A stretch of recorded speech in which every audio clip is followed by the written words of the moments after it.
In today's episode, we will be learning how to mute someone on Zangi.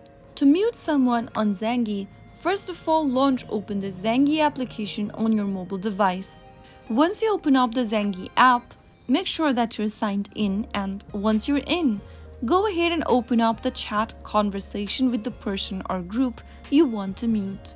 After you open up your conversation with one of your contacts that you want to mute, from the conversation page, tap on their name or the group's name at the top. This will bring up the info section. Tap the mute button from the menu and then select how long you want to mute the notification for this specific contact.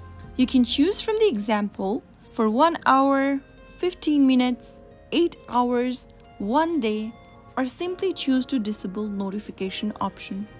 Choose the preferred option from the list and confirm. If you want to mute the person till the time you decide to unmute them, you can tap on the disable notification button. After you do that, you will no longer receive notification for the messages from this contact, but you'll still be able to view the messages when you open up the chat. That's how you can easily mute someone on Zangi. If you found the video to be helpful, make sure to give us a thumbs up. Don't forget to subscribe to the channel by hitting that subscribe button. Press the bell icon so that you'll never miss out another upcoming upload from us. I will see you again in the next episode. Thank you for watching.